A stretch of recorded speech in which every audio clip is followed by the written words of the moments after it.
this game, where you've got Slardar, Night Stalker, Tiny. All three of these heroes require time to come online. Same for the Disruptor. Even the Wisp, if he doesn't get that first rune, his influence in the early game is going to take a while before it comes online. So my biggest concern is Vega is just not ready when EHOME are ready to push. That's why I was almost wondering, like, when did the lane switches come? We were sort of talking about it before when the draft was happening. It's like, what do you even do when you look at these lanes? How can you kill off a DK when potentially the Abaddon could be sitting behind him the entire time, shielding him up, and DK's already fairly tanky? And when Shaman hits level 6, he can just have all the space in the bottom lane. Because CTY is obviously playing that safe lane Queen of Pain. It's so safe for him to be there, and you can't really kill the off-lane Tusker. Well, it is just a special game in the sense that it has the potential to be 15 minutes long. If everything clicks for EHOME, okay, maybe that's an exaggeration, let's say 20. If all comes together and they don't lose the laning stage, they can roll over Vega. And if Vega gets a good early game, this game could be an absolute stomp from their side or a very long one. Look at him actually throwing him out. They're going to get both runes because of this. Lanham's got the shield up. Does so much damage in no one. The shards are in position. Solo has to tether back down to him. But this is that lack of rune that Vega just can't get. So the Queen of Pain gets the bottom and the DK gets the top. A good start here for EHOME. I think they might have even been able to get a kill there. If Old 11 had held his ice shards a bit longer when they were retreating, ice shards can actually block entirely in that in the area between the two cliffs above the river. But he threw it a little bit shorter. It still secured them the rune and forced Vega away, so mission accomplished. Note that we are looking at the Abaddon heading up to the north. So he is going to help that Old 11 at the very, very start. It's one of the easy things you can do as an Abaddon. Just shield up and run at the enemy. They got no option. Like, what are they going to do? Attack into you and then take all the damage? How do you kill a Baton Tusk? You don't. You don't. I think this lane might even be harder than running something like an Undying with the Tuskar as well. Because you just don't find any kills. So everything just comes down to CS. Well, if Old 11 keeps getting hit like this by Pasha, then he's going to make it possible. He just took a lot of damage here trying to get a couple of CS. But yeah, this Disruptor pick cannot kill these two heroes. It's not a burst-oriented support, so... Also, the one ability which he leveled up doesn't really work with what Vega have, because they don't have any extra damage on this top. Like, you might be able to crush, and he went for the Kinetic Field as his first ability. So what do you want to do? You want to lock Tuskar up? He'll just snowball protect himself until it's over. Nice steal there from Old 11 with the ice shards. He got himself the... bottom lane, they're going to go on Mag with a Shadow Strike already. Kaka starts with a shock. He does a lot of damage with Shackles as well. And this will buy time to just beat into this Night Stalker who can't run away from this. And he'll end up dying. That's first blood going the way of EHOME. And CTY just sidestepped into the shop to buy boots while they were killing him, just to make sure they had the chase potential. Didn't need it. So off to a good start here on the safe lane Queen of Pain. This is an awful lane to play Night Stalker against, by the way. I'm not sure what Vega are expecting out of Mag in this game, but this is not good working conditions for him. But what are they going to do? They can rotate down the Disruptor, and then their Slardar gets destroying the top lane. So they're just in a pickle as far as the draft goes, where they have to sacrifice a lane. IO can't go down there either. Or well, technically that might be a solution. Just play one-on-one Tiny versus Dragon Knight. Well, what if you move the Wisp and Tiny down the bottom lane? Let the Night Stalker at least try and farm, run bottle and use Void for farm. Because at the moment he's not getting much more. You could actually do that. You could put Night Stalker mid, but he's already so out-leveled now by the Dragon Knight. Nice toss here from no one. I got to pull that DK back. The slow's going to be there, but do they have enough damage? There's no bolts available here from Solo, and no one. He'll go for a secondary toss, but Old Chicken is just so damn tanky. And with no one taking that much damage from the tower, he's a little bit scared about, one, the rotation in from someone like the Tusker, but two, also that Breathe Fire at level 2 from the DK. No one really needed, Solo really needed level 2 before they started that. Top lane. Lanham being harassed a bit by Seema. Can't really get too much out of this. So pretty quiet first 3 minutes. EHOME getting the first blood, of course. Still, as far as the farm goes, you just look across the lanes. It's unfolding according to their plan. They don't even need to build a lead. They just need to slow down the game, secure their key items in their farm over time. So far, so good. Yeah. Safe lanes from EHOME. They go again on this middle lane, really trying to bring him down. This time, successful gank from Vega. I say gank, just initiation. That's the most important hero for them to kill as well, I think. Well, Queen of Pain might be a better kill, but it's also way less likely that they can threaten CTY right now. Just delaying the Dragon Knight level 6. Every kill helps keep their towers alive. And really good timing for it too, because they kill off the DK, which allows Sol to come down for this 4-minute rune without having to worry about being contested. Now it's nighttime. And they could try for this. This, I think, is a pretty risky attempt. And no one's in very, very close, but it's the bottom lane where they're going. As Kaka silenced up for the moment, he just shocks him down. The shackles will follow up into Mag. And can they control him long enough? CT1 does not enough damage to instantly kill off Mag. So he'll end up losing his Shadow Shaman. In fact, with the Void, Mag's going to pick up a double kill as this Night Stalker. All right, that's worth it. It looked pretty bad for them when the IO died with a haste rune. That's very unusual that happens for solo, but the end outcome is great for Vega, getting 2 kills on Mag, who was being shut down very much. He's back in the game. And you'd expect EHOME to try and just bail out that as quick as you can. Nighttime arrives, and you don't want to fight Night Stalker if you can avoid it during that nighttime phase, especially this early on. Night Stalker works so well against the Queen of Pain.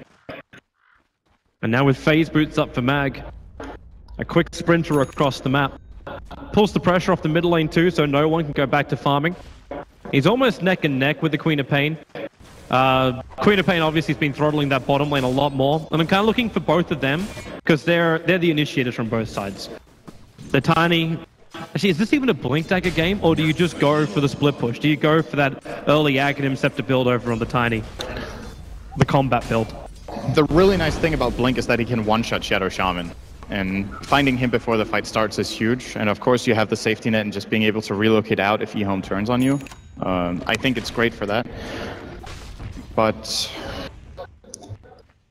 split push, it's all about the timing windows. If he gets the Ags, it's probably around minute 15, and that could already be so late that they've lost key towers that he might have been able to stand up and fight for with a blink. So maybe then our timing, we should be looking at other heroes. No one. Well, he's running for this top room, but Old Chicken's here. Allow him to help him out. And wherever they go, they've got enough damage to get through Sol. The Avalanche will go, but the Snowball protects. You might throw up the wall from the Disruptor. The toss actually throws the Tuskar out, but he'll beat down Solo with the last charge to 1-for-1 trade-off.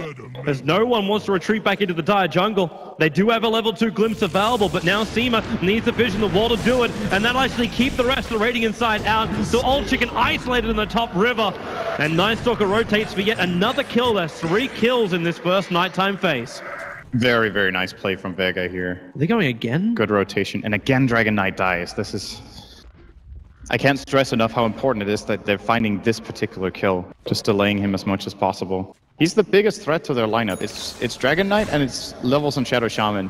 They haven't done too well on the second thing here. Kaka already almost level 6. A little bit of trouble. Mag, that Observe Ward let him know what he was up against. They just toss a creeping, cling to the tree line, but Lanham gets the shield off in time. No ultimate, however, so he will not survive this. Old Chicken finds himself also on the front lines, but CTY, he wanted a good Sonic Wave tossed up. Down the Sonic Wave, it does pick up the IO, and they need a little bit more. Old Chicken Dragon Form is up. Dragon Tail back off cooldown. The Crush from Parcher buys space, but that space instantly removed by Old 11. Getting the shards out, and they just snowball up towards the running away side of it. It's a double kill for CTY. The Queen of Pain and the DK comboing together beautifully. And Vega, their first unfavorable fight in a while. They just didn't get that much out of the rotation here from the Slargar. This is not the kind of fight that he's good in. He couldn't find the crush that he was looking for, and this is going to delay his Blink Dagger quite a bit. Now Dragon Knight, of course, winning the fight for the first time, will be able to put out a lot of pressure. Tiny will TP in. This might stop the push. Nope, they actually don't seem to care that much. Well, they've still got a long time left on that Dragon Form, so if he can keep the attack going, he'll drop the tower down. But that does put it within denied range, so they're going to back up and let it be. Meanwhile, on bottom lane, Shaman's hit level 6, and he's throwing down the Mass Serpent Ward. So Vega, they're being poked and prodded on all sides, and this is an unwilling patient. This is a big problem. They're actually going past it. They're not killing off the wards. The wards are going to get the last hit in the tower. They came in with a smoke egg, and now CTY, he gets glimpsed down. He can find around the Mass Serpent Wards, but he's looking over towards Seema. There's no Sonic Wave available. We'll get silenced up in CTY. Okay, really... I mean, that's pretty cocky after you cast Darkness. Yeah. You just run in on the Disruptor like that. He didn't even have that much mana. I don't think he could have killed him. He could have just blinked himself away. Yeah, or even blinked down to the Mass Serpent Wards, because if he was there, he had the extra, like, the cover fire. He might not have been sure where Mag was after casting the Darkness, but that play was not going to help him at the very least. And he was your top net worth for EHOME. They still get 2 towers though. Dragon Knight almost has the mid. They did get bottom with Serpent Wards.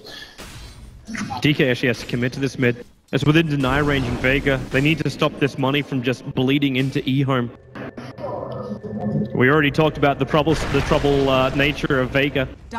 With their timing up against EHOME's timing, you start giving them more money. That Bling Dagger starts arriving earlier for the Tusker. The DK starts getting more and more tanking items. And in fact, they're just going to move forward. The shard's over on Seema. Dragonform committed instantly after. And well, Solo, he'll have a little bit of space. That Disruptor only goes down, but doesn't catch up enough heroes. The DK will pop. And that's the big thing. It isolated, or separated EHOME, I should say. Odd11 will buy a little bit of time going inside that snowball with the shards down. The Sonic Wave hitting all of Vega with a high-level shock as well. Vega copping way too much damage. The Scream almost killing off Pasha. He'll try and slither himself away. No one with the Avalanche toss. Not enough damage to kill off CTY. He's got Blink back off cooldown. Does he go east? Yes, he does, but Pasha just far enough away. So CTY can't finish a quad kill. They'll have to settle for a triple. I think he's still happy with that. It's pretty good. He's gonna have his Yule Scepter now as a result. I like this item choice a lot this game. It's what I was talking about last game as a possibility for Pasha on the Queen. This time we're gonna see it on CTY. Of course, a solution to the Night Stalker silence. If you time it very well, you can maybe dodge Avalanche Toss, and can also buy you that extra time to get out of the kinetic field. It currently lasts about the same time as the kinetic field. And after that, you just run out and get out of the Static Storm. No one actually triggering a drum charge here on the bottom lane. Trying to catch out CTY, but CTY gets all the farm he wants. That full Yules, as you were saying, and an extra little bit of cash for the TP scroll. Can also remove the Amplify. There's a lot of potential in this item pickup. And that's just the defensive uses, right? He can also use it aggressively to set up very easily for a Dragon Knight follow-up. Speaking of defensive nature, like one punch is going to need it in a moment because Lanham's going to walk up and, well, you enjoy that 5% slow. The top tier 1 tower is just going to be taken out. But it's this middle lane where I'm still waiting for Sol to hit level 6. They do not have relocate to either initiate or disengage from Vega. So CTY waits this out. The rest of his team is on this way. Blinks forward. Can Yule Scepter over on no one if he wants to. But instead waits it out. And Vega's still having this vision. This Observer Wall's been here for a very long time. Doesn't see the Smoke Shadow Shaman though, but... they'll see Seema. Seema tries to walk into the tree lines and TP out, and that Yule Scepter from CTY already ensures the kill over on Seema. With the Walrus Punch from Odd11, they're going to find another kill. They could try to go for a tower here if Dragon Knight could rotate fast enough. He has the potential of just porting mid and using Dragon Form going in, but instead they're going to keep him top. Like, you got Mass Serpent Wards available. You can just leave the DK on that top lane having fun with Pasha, who is going to amplify him, or they can just kill off Pasha and then go for the tier 2 tower. The pings are coming out saying he's moving back quickly. CTY could potentially blink, but they just commit the Mass Serpent Wards down and ensure this push. It's the run at you strat from EHOME, and it's working so well against Vega. 12 minutes in, and you're already looking to take out the first tier 2 tower. Yeah, that thing I was talking about pre-game with the potential of it being a 20-minute game. This is the events that need to unfold for it to become a 20-minute game. EHOME are getting everything they want. It hasn't been perfect, but it's been very good. Is there any follow-up to this? No, there isn't. Odd11 is just trying to back up. The relocate's kicking in. It's going to bring in no one. Disruptor holding down, but again, not catching out enough heroes. Tusker can't survive with his one charge, but the Sonic Wave hits Vega so hard. Mag wants to retreat back out here. They've got 2 seconds until that relocate will drag him out, but it can't do anything. There was enough damage with the shock. The DK finds the kill, and Old Chicken commits him pretty deep here. So does CTY, jumping in a long way. Mag's already Shadow Striked up, so he can't stick around. And with the nuke arriving from Lanham, the Yule Scepter dodges the avalanche. And Vega, it's 13 minutes, and they're dying behind their own tier 3 towers, almost under their tier 4s. Yeah, they will be forced back here. There might be a... Nope. Oh, well, he does have 1 charges, but no... glimpses on cooldown. And he's lost the vision on the high ground. Actually, no, the Observer was there. They can drag him back. The rest of EHOME have kind of disappeared. And now with the drum charge going, Pasha, he won't be able to catch up to the DK straight away. They can keep the chase going, and now the fact that Mag is hot on the tail, they should be able to catch up to the DK. They still have enough to kill him. With the crush and the amplification up, they should do enough. Yeah, they got enough. The DK will drop. kill goes to Disruptor. Probably not the hero they wanted to get that on. They really need... See, that's the problem here. Is the Blink Dagger on Slaughter even the right choice? Maybe going Force Staff first can help a lot to get people out of Ice Shards, create a gap when they're getting Shackled or Dragon Knight initiated. The Blink Dagger gives them the potential burst and the surprise factor. But if EHOME don't die through that initiation, then the turnaround is going to be very easy for them. We'll see he's going to go a Blink Dagger anyway. I think so too. Yeah. It's the stable choice. It is. It might also be because he looks at his second item build, like, where do you want to go after that? Do you really want to look into like the Blink Dagger 4 stuff?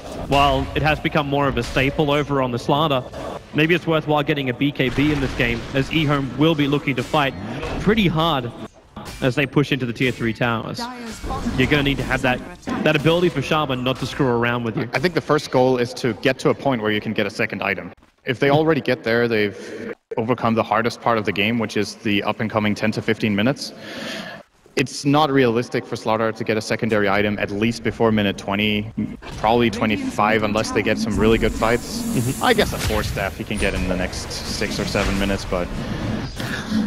Well, EHOME are now going to take out Roshan. It's a very standard kind of thing when you've taken out, well, or even before you take out a couple of these towers, just using the Mass Serpent Wars to ensure you got the damage to kill off Roshan. They don't really have a great Roche killing lineup, EHOME, and that's where the wards help out. And they can do it fast enough that Vega, they can't even apply pressure to this top lane. The Axe isn't done on no one, so you don't have that extra building damage just yet. And Fortification is also available for EHOME, so they grab Roshan, and now the choice is there. Do they go for the tier 2 tower on bottom lane, or do they defend tier 1 on top? They're too late to defend. If they start porting in heroes, they need to port in the tier 2. They can't just port into 3 heroes on the tier 1. They actually don't have them too. CTY doesn't have a TP scroll. Not gonna have. Trading for tier 2 though is fine. They don't have to protect every single tower. They just need to make sure they at least draw and reach the enemy base with Serpent Wards when it's time. There's still a minute for that. So they're probably gonna go back now and defend tier 2, I would imagine. And EHOME's teamfight's getting stronger and stronger. That mech now done over on the Tuskar. So he also backed up from going for the Blink Dagger. That'll probably be filled up by, well, actually, is it a DK Blink Dagger game? Is it him being the initiator? Or can you get a little bit of a cross so he still gets the extra damage? Going for something more like a Shadow Blade DK. A little bit more old school. I think if they're looking to break the base, it's between a Blink and just tanking up. All right, that's the Blink. So he can initiate. The alternative would be just to build something like, say, Sanjin Yasha, or even consider a BKB this early, just so you can start breaking the base. Queen of the Hill wants to go for solo. Is it going to be worth coming in the Sonic Wave? Not even required. Not while the Tuskar's there. They know no one came down as well because of where she's sitting. So the screen will connect, and with the Eul Scepter, they'll set him up, they'll drop him down, and now they can blast him out. Well, they actually need to, or else Ult 11's going to go down. He actually gets himself out of the ulti. The Storm not doing enough work. In fact, Ult 11, even with that Static Storm, it's not doing enough damage. Lanham will arrive. They'll snowball over, and now Lanham can give him the shield as well as the Miscoil.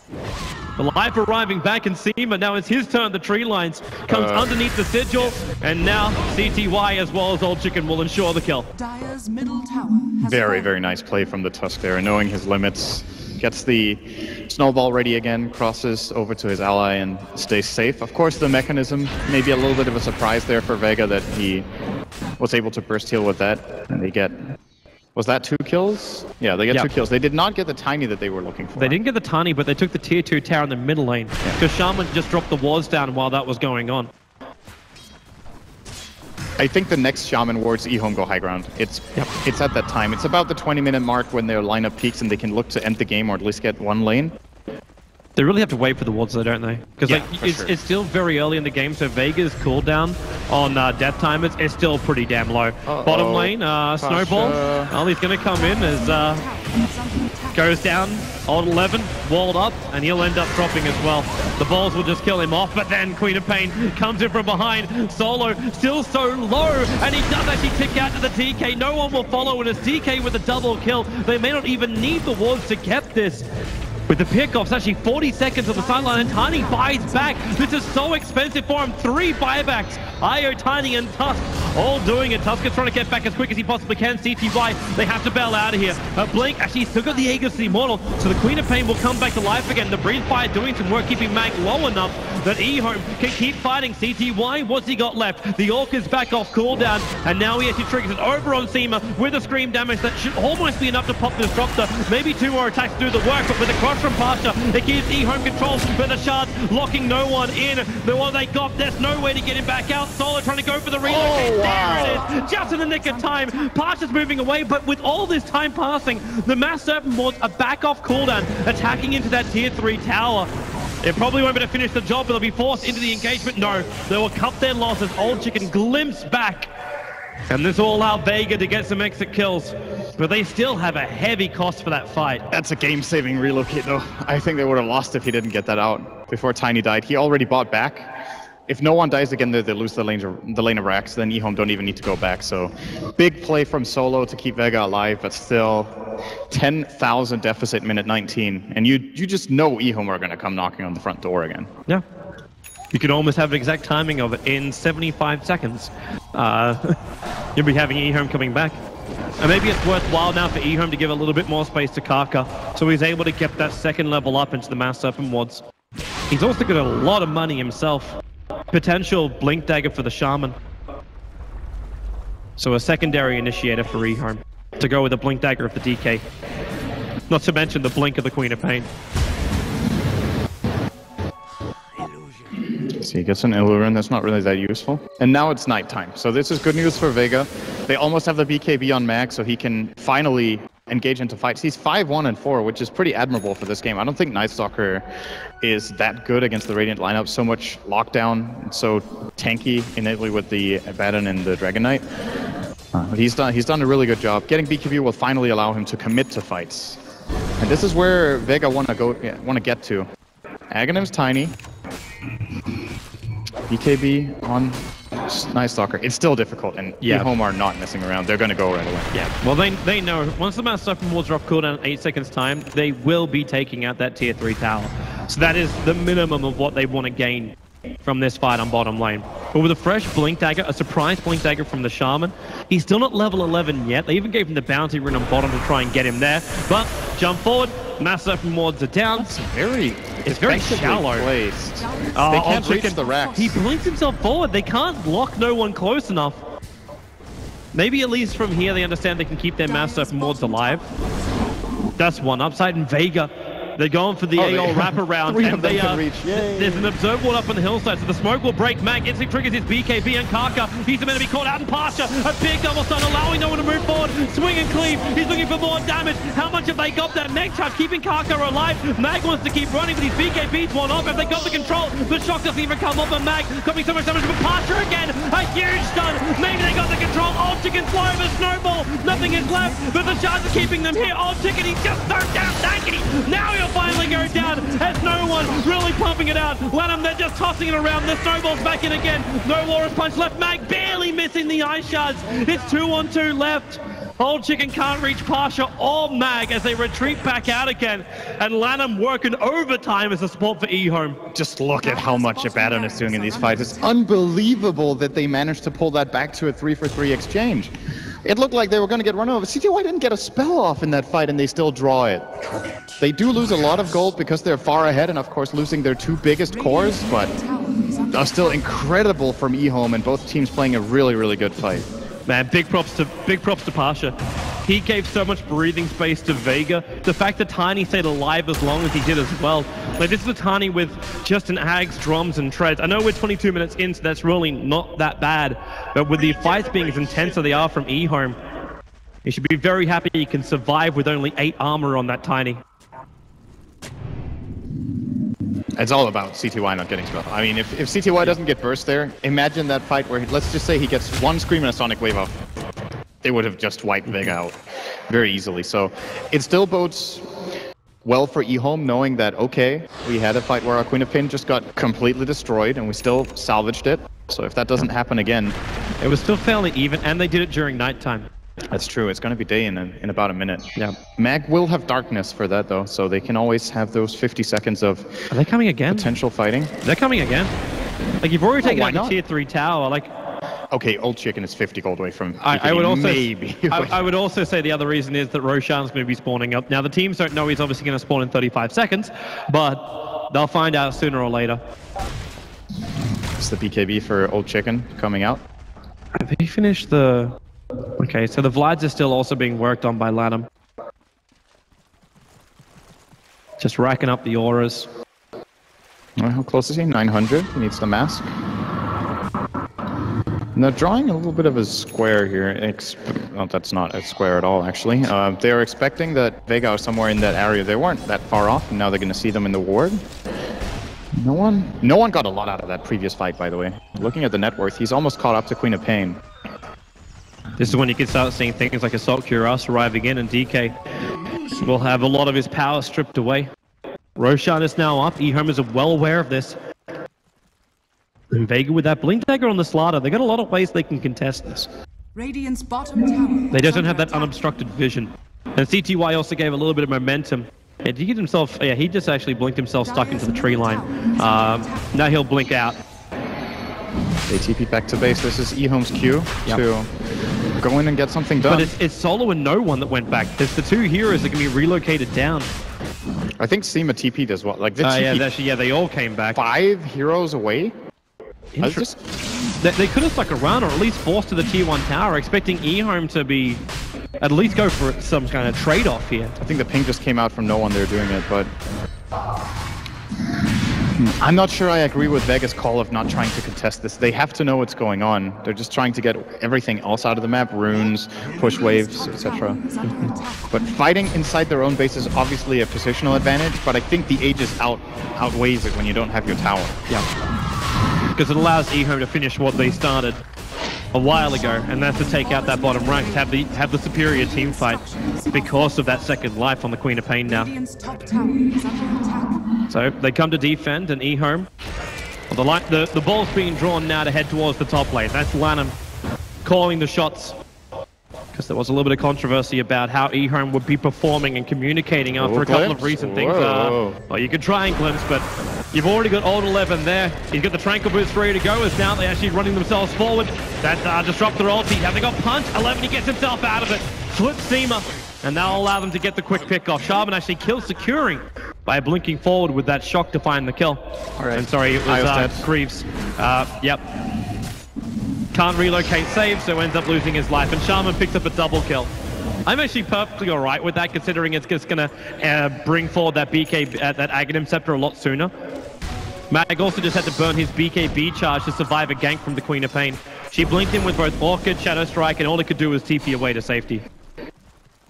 And they're coming up mid lane really, really fast. There's 25 seconds on the IO. They won't be ready for this defense. They're going to lose the tier 3. Or EHOME could just go bottom, drop the wards here. You got no BKBs. Like, the Slaughter is still trying to build his BKB, and the Night Stalker has his on cooldown for another 48 seconds. So the Mass Serpent wards get dropped. Vega has to use the fortification to slow this down. And what are you going to do? Initiate an Old Chicken? He's also shielded up. So the initial damage won't do anything, and they just jump on Mag. A 3-way right now, just destroying off that Night Stalker. And then also the range racks to go down. No Night Stalker here, as you said. No buyback available. Old Chicken protects himself inside the BKB, but they jump up. They want this IO gone, and the wish shall be granted with a Sonic Wave removing him from the face of the earth. They'll go for the Avalanche toss, and the Cleaver, no one can start doing work, but they've already lost Seema. He's basically got no friends left. Even the Courier is in jeopardy of dying. Pasha and no one forced back into their fountain. Karkar's wards held finish off most of that bottom lane, but now EHOME with so many heroes dead for Vega for 25 seconds till they're back to 5. They can force in and take out this tier 3 tower at least. They could look for more, being the mid racks. Yeah, they're definitely getting 2 lanes here. I think 15 seconds should be enough. They got Dragon Form off cooldown in 2 seconds time, sure. Yep. No Mass Serpent wards up just yet. Not using it actually. A little bit surprising, but... Yep. Get the melee, get out. The fact you don't have to use your Dragon Form and you can still retreat from Vega. Vega don't want to let this happen. In fact, you see that TP coming and very quickly cancelled after he realized EHOME were turning. With the glimpse, old chicken, he's not too far out. That BKB still on cooldown for 6 more seconds. Look for that Hex, but a big disruptor ollie. Make use of EHOME, can't instantly reply. But Lanham just hangs through it. Old chicken, he was Glimmer came away to safety, and now he can control Seema over on the left-hand side of the battle. And again, they isolate that IO. You might have the battle going on the side with Kaka actually standing its ground against 2 cores of Vega. But now the rest of EHOME will rotate back over. CTY getting a little bit more space away from that Tiny. The BKB will wear off in just 2 seconds. CTY blinks over, back over towards Pasha with a Shadow Strike. They go forward, but it's GG. EHOME will 2-0 Vega here at the Frankfurt Dota 2 Major, eliminating Vega from the competition. I gotta say, whoever is gonna play EHOME next, they should really ban this advantage in the second phase. Once again, I think Lanham just discovered a long-lost secret for this matchup. And it works so well, and it works so well up against Slaughter, one of the most popular heroes of this tournament. They play so well around it too. They've tailored the lineup so that they can enable enable the Abaddon, especially in this game, having both Tusk and Dragon Knight that can commit in with not with Iron Shells, Aphotic Shields, and just keep tanking it up and stay safe. And what a great lineup from EHOME, and once again.